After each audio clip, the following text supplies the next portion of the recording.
అది సిటీలోని ఒక కుటుంబం. ఆ ఇంటి పెద్ద సుందర్, అతనికి భార్య రాజ్యం, కూతురు సితారా ఉన్నారు. సితారా జాబ్ చేస్తూ ఉంటుంది. సితారా ఆఫీస్కి బయలుదేరుతూ, అమ్మా, మగపెళ్లి వాళ్ల నుండి ఏదైనా ఫోన్ వచ్చిందా? ఇంకా రాలేదమ్మా. నేను మీ నాన్న కూడా దానికోసమే ఎదురు చూస్తున్నాం. మంచి సంబంధం, ఎలాగైనా అబ్బాయి పెళ్లి కొప్పుకోవాలని నేను దేవుడికి మొక్కుకుంటున్నాను. నేను కూడా మొక్కుకుంటున్నాను, ఆ అబ్బాయి నాకు ఓకే చెప్పకూడదని. అదేంటి తల్లి? మరి అప్పుడే కదా నాన్న ఆ అబ్బాయి ప్రాణాలతో క్షేమంగా ఉంటాడు. నా వల్ల ఒక ప్రాణం పోవటం నాకు ఇష్టం లేదు అని చెప్పి ఆఫీస్కి వెళ్ళిపోయింది. సితార మాటల్లో ఆమె మొహంలో ఏదో తెలియని బాధ. అది చూసే వాళ్ళకి స్పష్టంగా అర్థమవుతుంది. ఆఫీస్కొచ్చింది సితార. తనలోని దిగులుని పక్కన పెట్టి మొహం మీద చిరునవ్వు తెచ్చుకుంది. Good morning team. Good morning madam. Project update ఏంటి? 70% కంప్లీట్ అయింది madam, 30% balance. Okay, do it fast. 1 వీక్లో ఈ ప్రాజెక్ట్ మనం కంప్లీట్ చేయాలి. Sure madam. అప్పుడే అక్కడికొచ్చాడు manager Madan. Hi Sitara. Hi sir.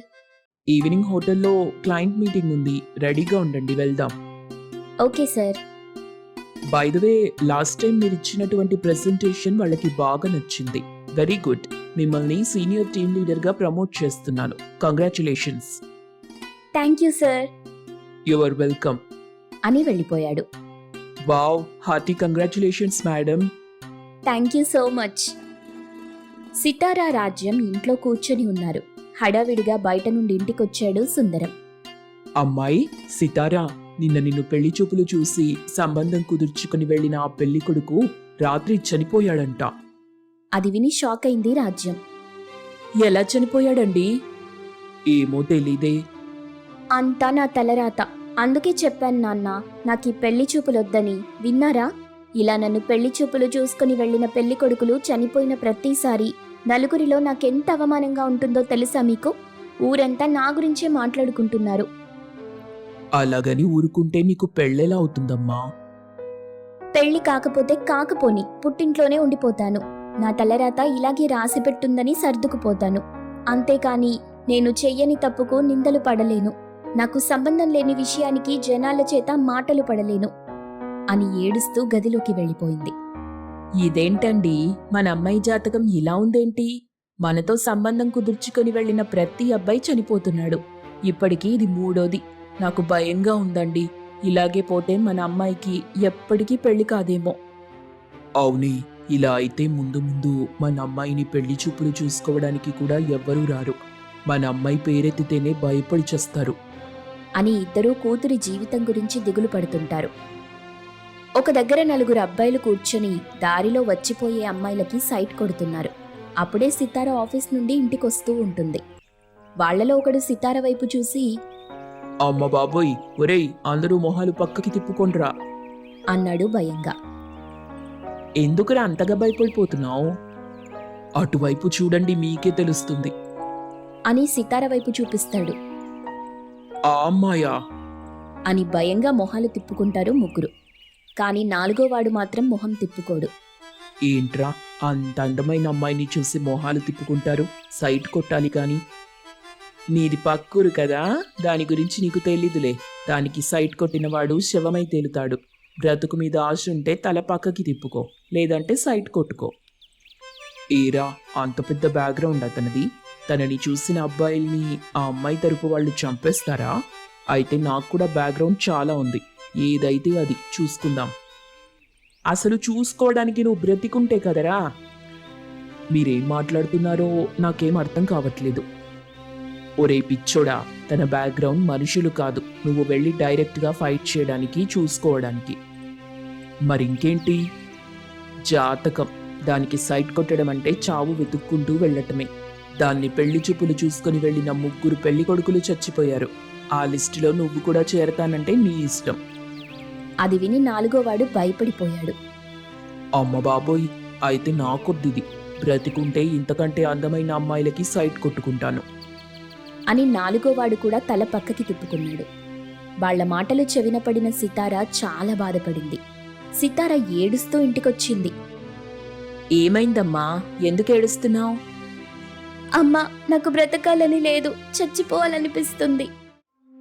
ఏమైంది తల్లి? ఎందుకలా మాట్లాడుతున్నావు? సితార జరిగిన విషయం తల్లిదండ్రికి చెప్పి ఏడుస్తుంది. అది విని వాళ్ళు కూడా చాలా బాధపడిపోయారు కూతురి పరిస్థితి చూసి. ఇలా అయితే ముందు ముందు నేను ఊళ్ళో కూడా తిరగలేను నాన్న. దీనికి పరిష్కారం ఒక్కటేనమ్మా, నీకు పెళ్లి కావటం. అప్పుడే వీళ్ళందరి నోర్లు మూతపడతాయి.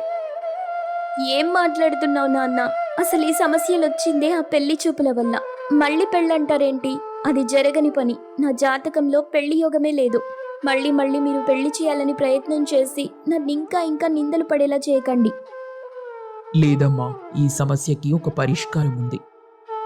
ఏంటది? నీ జాతకంలో ఏదో దోషం ఉందనిపిస్తుంది. దోష పరిహార పూజ చేయిస్తే దోషం తొలగిపోయి నీకు పెళ్ళవుతుంది. నీ జీవితం బాగుంటుంది. అవునయ్యా, నాకు అదే మంచిదారనిపిస్తుంది. ఏమో, నాకు నమ్మకం లేదు నాన్న. అలా అనకే, ఈ ఒక్క ప్రయత్నం చేసి చూద్దాం. తర్వాత ఇంక మన తలరాత. సరే, మీ ఇష్టం. మీ ఆశని కాదనటం ఎందుకు? సితారా, రాజ్యం, సుందరం ముగ్గురు జ్యోతిష్యుడి ముందు కూర్చొని ఉన్నారు గుళ్ళో. జ్యోతిష్యుడు సితార జాతకం చూస్తున్నాడు. మీ అమ్మాయి జాతకం అంతా బాగానే ఉంది. మీరు చెప్తున్నట్టు జరగడానికి అసలు అవకాశమే లేదు. లేదండి, నేను చెప్పేది నిజం. దానివల్ల మేము చాలా ఇబ్బందులు పడుతున్నాం. మా అమ్మాయి జీవితం అగమ్య గోచరంగా ఉంది. ఎక్కడో ఏదో పొరపాటు జరుగుతున్నట్టుంది. ఇది జాతకానికి సంబంధించిన దోషం కాదు, మనిషి రూపంలోనే ఉన్న ఇంకేదో ఆటంకం. అదేదైనా కానివ్వండి, మా అమ్మాయికి పెళ్ళైతే మాకదే చాలు. దానికి ఏదైనా మార్గం చెప్పండి. మానవ ఆటంకాలకి మనం మందులా ఇస్తాం తల్లి. అది కూడా కావాలని తలపెడుతున్న ఆటంకంలాగా ఉంది. పూజలకి, పురస్కారాలకి, పరిహారాలకి పోయే ఆటంకం కాదిది. దానికి వేరే రూపంలో మీరు పరిష్కారం వెతుక్కోవాలి అని సితార వైపు చూశాడు జ్యోతిష్యుడు. సితార అమాయకంగా అతని వైపు చూస్తుంది. మీరే అలా అంటే ఇంక మేమెక్కడికి పోవాలయ్యా? మీరే మా చివరి ఆశ. మాకు వేరే దారే లేదు. ఏదో ఒకటి చెయ్యండి. మా కూతురికి మాత్రం పెళ్ళయ్యేలా చూడండి అని జ్యోతిష్యుణ్ణి వేడుకుంటాడు సుందరం. సరే, మీ మనసు తృప్తి కోసం చేస్తాను. ఆ తరువాత దైవాధీనం. అలా సితారకి దోష పరిహార పూజ చేయిస్తారు సుందరం, రాజ్యం. అది సితార వాళ్ళ ఇల్లు. మళ్ళీ పెళ్లి చూపులు ఏర్పాటు చేస్తారు. మళ్ళీ పెళ్లి సంబంధమా అని భయం మొహం పెట్టింది సితార. ఇక పైన అలా జరగదమ్మా. నీకు దోష పరిహార పూజ చేయించాం కదా. ఏమో, నాకు నమ్మకం లేదు, భయంగానే ఉంది. ఏం కాదమ్మా, అంతా మంచి జరుగుతుంది చూడు. సితారకి పెళ్లి చూపులు జరిగాయి. అబ్బాయి, అమ్మాయి ఒకరినొకరు ఇష్టపడ్డారు. అందరూ సంతోషంగా ఉంటారు. కానీ సుందరం, రాజ్యం, సితార మాత్రం బయటకి సంతోషంగా కనిపిస్తున్నా లోపల భయపడుతూనే ఉంటారు. ఈ పెళ్లి కొడుకు ఏమవుతాడో అని. అనుకున్నట్టుగానే అతను కూడా చనిపోయాడని వార్తొచ్చింది. అంతే, సుందరం, రాజ్యం, సితార షాక్ అయ్యారు. ఆ చావులకి గల కారణాలేమై ఉంటాయి నెక్స్ట్ ఎపిసోడ్లో చూద్దాం. నాకు తెలుసు నాన్న, నా జాతకం మారదు. నా తలరాత ఇంతే. మీరే నేను చెప్పినా వినలేదు. నా జీవితం బాగుండాలని మనస్వార్థం కోసం తెలిసి తెలిసి ఇంకొక నిండు ప్రాణం పోవడానికి కారణమయ్యాం. ఈ పాపం మనం ఎలా కడుక్కోవాలి అని ఏడుస్తుంది సితార. ఇలా అవుతుందనుకోలేదమ్మా. నీకు పట్టిన దోషం పోయుంటుందనుకున్నాను. అమ్మా సీతారా, నీ జీవితం బాగుపడుతుందనే ఆలోచన కంటే పోయిన ప్రాణం గురించే బాధపడుతున్నావు. నీలాంటి మంచిదానికి దేవుడెందుకు ఇలాంటి తలరాతనిచ్చాడు? 2 రోజులు ఆఫీస్కి వెళ్లకుండా బాధపడుతూ ఇంట్లోనే కూర్చుంది సితార. ఇంట్లోనే ఉంటే నీకు బాధగా ఉంటుంది. ఆఫీస్కి వెళ్తే మనసుకి కాస్త ప్రశాంతంగా ఉంటుందమ్మా. అలాగే అమ్మా అని ఆఫీస్కి వెళ్ళింది. అది పోలీస్ స్టేషన్. చనిపోయిన 4 సంబంధించిన కేసులకు ఎంక్వైరీ జరుగుతుంది. ఏవయ్యా హెడ్డు, ఈ 4 కేసుల్ని కేర్ఫుల్గా స్టడీ చేసావా? చేశాను సార్. ఎటువంటి క్లూ లేదు. 4 కూడా యాక్సిడెంట్లోనే చనిపోయారు. ఇక్కడ చిన్న క్లూ ఉందయ్యా. అలాగా? నాకు అర్థం కాలేదే. ఈ చనిపోయిన 4 ఒకరికొకరు సంబంధం లేదు. కానీ వీళ్ళ కేసులో ఒకే ఒక విషయం కామన్గా ఉంది. ఏంటి సార్ అది? వీళ్ళు నలుగురు కూడా అంతకు ముందు రోజో లేదా 2 రోజుల క్రితమో 3 రోజుల క్రితమో పెళ్లి చూపులకి వెళ్ళి వచ్చిన తరువాతే చనిపోయారు. అది కూడా ఒకే అమ్మాయి. విచిత్రంగా లేదు? ఇందులో విచిత్రం ఏముంది సార్? లేదయ్యా, ఎక్కడో తేడా కొడుతుంది. మనం ఏదో మిస్ అవుతున్నాం.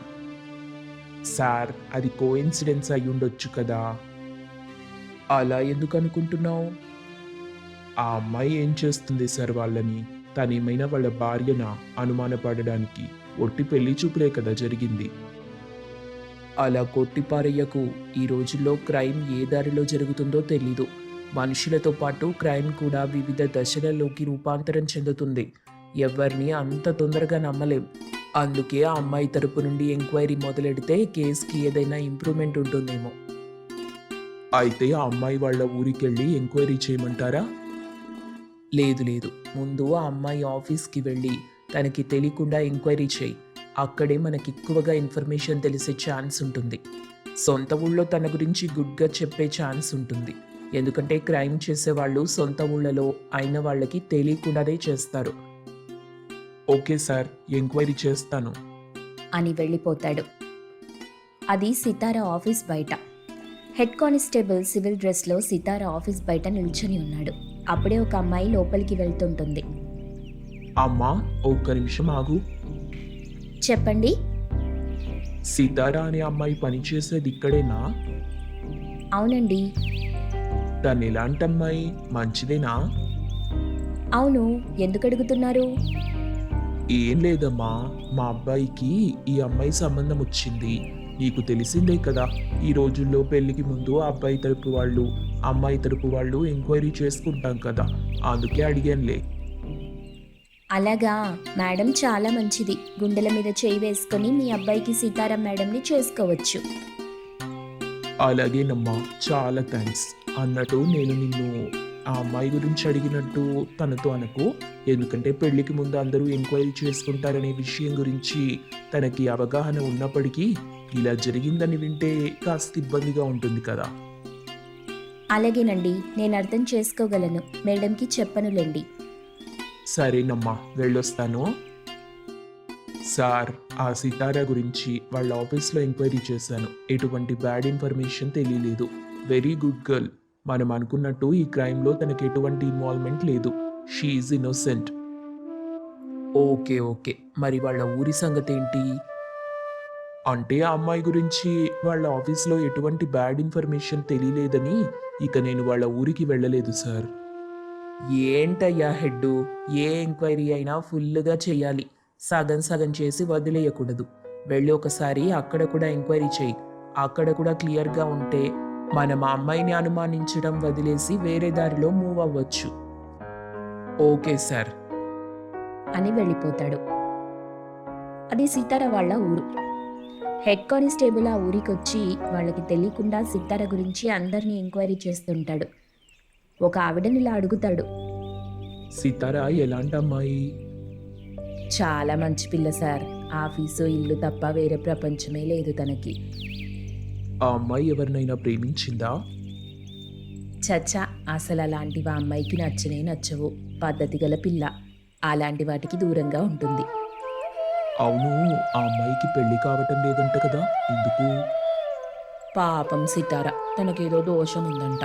అందుకే ఆ అమ్మాయిని చూసెళ్ళిన ప్రతి పెళ్లి కొడుకు ఏదో యాక్సిడెంట్లో చనిపోతున్నారు. అందుకని తనని పెళ్లి చేసుకోవడానికి ఎవ్వరూ ముందుకు రావట్లేదు. అలాగా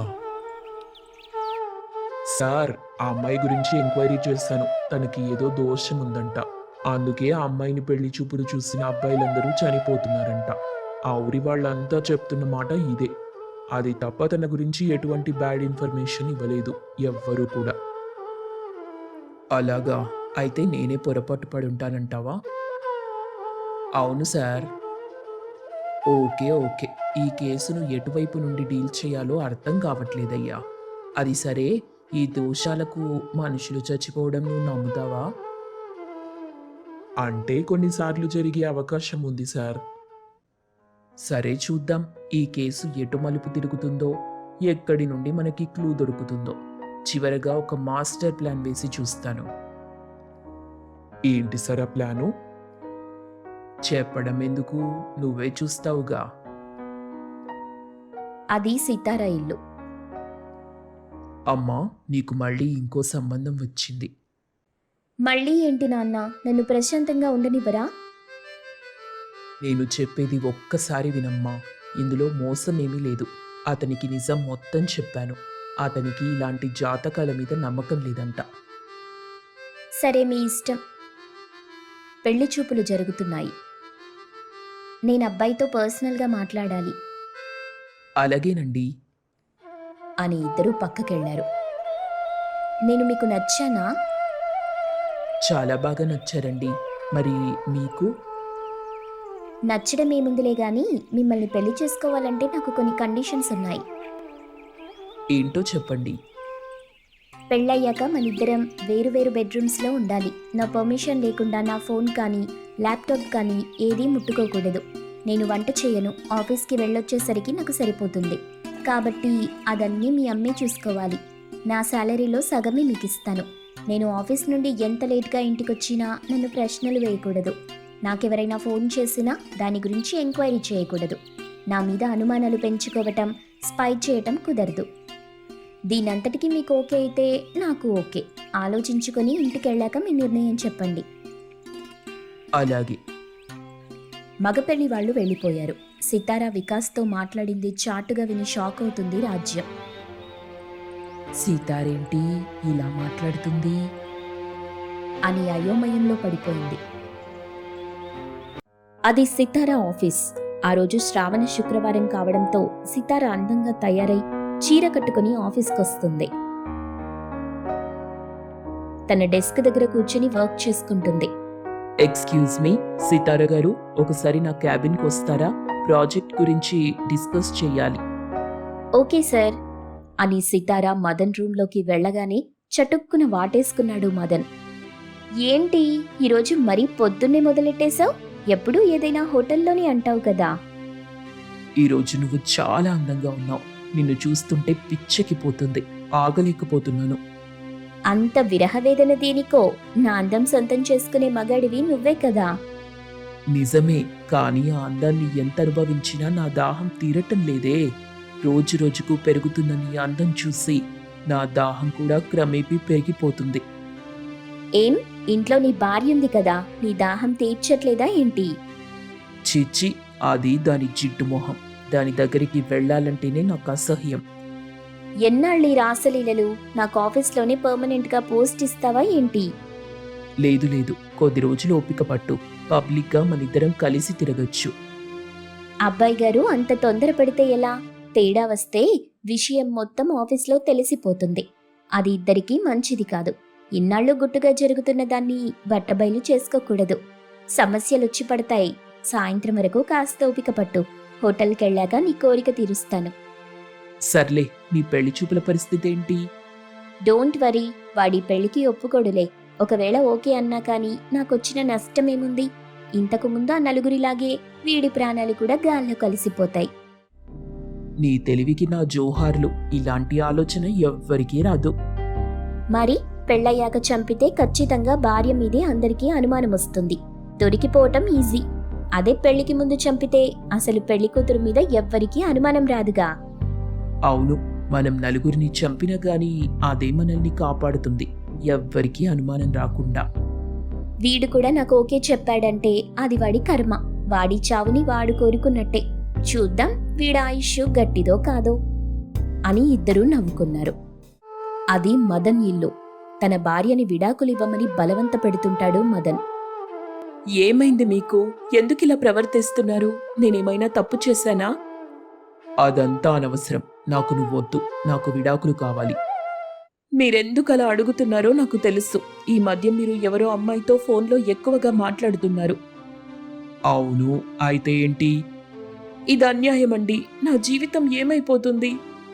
నీ జీవితం ఏమైపోతే నాకేంటి? నాకు కావాల్సింది నా సంతోషం. నీకు 1 నెల రోజులు టైం ఇస్తున్నా.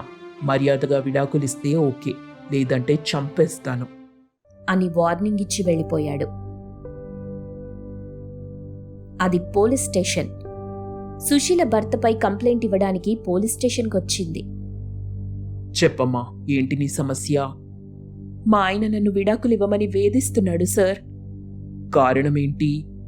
ఈ మధ్య మా ఆయన ఎవరో అమ్మాయితో ఎక్కువగా మాట్లాడుతున్నాడు సార్. అప్పటి నుండే ఈ గోల. బహుశా వాళ్ళిద్దరి మధ్య ఏదైనా చెడు సంబంధం ఉండొచ్చు. ఓకే, మీ ఆయన ఏం చేస్తుంటారు? సాఫ్ట్వేర్ సొల్యూషన్స్ అనే ఆఫీస్లో మేనేజర్గా పనిచేస్తున్నాడు. వెంటనే ఇన్స్పెక్టర్, ఏమయ్యా హెడ్, మనం ఎంక్వైరీ చేస్తున్న అమ్మాయిది కూడా ఆ ఆఫీసే కదా? అవును సార్. చూడమ్మా, మీ ఆయన ఎవరో అమ్మాయితో మాట్లాడుతున్నారన్నావు కదా, ఆ అమ్మాయి పేరేంటో తెలుసా? తన పేరు సితారా సార్ అంటూ చెప్పింది. అంతే, హెడ్ కానిస్టేబుల్, ఇన్స్పెక్టర్ ఇద్దరూ షాక్. సరే, మీ ఆయన ఫోటో ఇచ్చి నువ్వు వెళ్ళమ్మా, నేను చూసుకుంటాను. సరే సార్ అని చెప్పి తన భర్త ఫోటో ఇన్స్పెక్టర్కిచ్చి వెళ్ళిపోయింది. ఈ సితార దగ్గర మనకు తెలియని విషయం ఏదో దాగుందయ్యా హెడ్. నువ్వు ఒక పని చెయ్యి, ఆ అమ్మాయిని కొన్నాళ్ళు ఫాలో అవ్వు. అలాగే సార్. అది సితారా ఇల్లు. సితారా, మగపెళ్లి వాళ్ళు ఫోన్ చేశారు. ఆ అబ్బాయికి నువ్వు నచ్చావంట, సంబంధానికి ఓకే చెప్పేశారు. అది విని షాక్ అయింది సితారా. సుందరం రాజ్యం చాలా సంతోషంగా ఉన్నారు. వాళ్ళకి నిశ్చితార్థాలు కలిసి రావంట, నేరుగా పెళ్ళే పెట్టుకుందామన్నారు. నేను కూడా సరే అనేశాను. సితారకి ఏం మాట్లాడాలో అర్థం కాలేదు. మీ ఇష్టం నాన్న అని ఊరుకుంది. కానిస్టేబుల్ సితారాని ఫాలో చేస్తున్నాడు. ఒకరోజు సితారా హోటల్కి వస్తుంది. అక్కడ మదన్ కూడా ఉన్నాడు. ఇద్దరూ హోటల్ గదిలోకి వెళ్ళిపోయారు. వెంటనే హెడ్ కానిస్టేబుల్ ఇన్స్పెక్టర్కి ఫోన్ చేశాడు. సార్, మీ అనుమానం నిజమే. వీళ్ళిద్దరిపై ఏదో ఒక డౌట్ కొడుతుంది నాకు. వీళ్ళని రెడ్ హ్యాండెడ్గా పట్టుకునే ఛాన్స్ ఉంది. మీరు వచ్చేస్తారా? ఇప్పుడు మనం వాళ్ళని పట్టుకుంటే ఇల్లీగల్ అఫైర్ కింద మాత్రమే కేసు బుక్ చేయగలం. కానీ మనకి కావాల్సింది ఆ నలుగురు వ్యక్తుల మర్డర్కి వీళ్ళకి సంబంధం ఉందా లేదా అని. కాబట్టి వాళ్ళ మూమెంట్ ఎప్పటికప్పుడు జస్ట్ అబ్జర్వ్ చేయి చాలు. ఓకే సార్ అని ఫోన్ పెట్టేశాడు. మదన్ సితారా ఫిజికల్గా ఎంజాయ్ చేశారు. తర్వాత మదన్తో సితారా, మనం ఎంత వద్దనుకున్నా ఈ వికాస్ గాడు కూడా చావడానికి తెగ ఉవ్వెళ్ళూరుతున్నాడు. దీన్ని కూడా గుట్టు చప్పుడు కాకుండా ఆ నలుగురి దగ్గరికి పంపించేసేయ్. ఓహో, అయితే వీడు కూడా పెళ్లికోకి చెప్పాడా? వీడికి బ్యాడ్ లక్ బాగా నడుస్తుందనుకుంటా. కోరి తలకొరివి పెట్టుకోవడానికి రెడీ అయిపోయాడు. సరే, నువ్వు ప్రశాంతంగా ఉండు. రేపటికల్లా వాడి చావు వార్త వింటావు. సరే, ఓకే. వికాస్ రోడ్డు మీద బైక్పై వెళ్తున్నాడు. అతని వెనకాలే ఒక ఖరీదైన కార్ రావటం చూశాడు. ఆ కార్ చాలా దూరం నుండి తననే ఫాలో అవ్వటం అతను గమనించాడు. వెంటనే ఎవరికో ఫోన్ చేశాడు.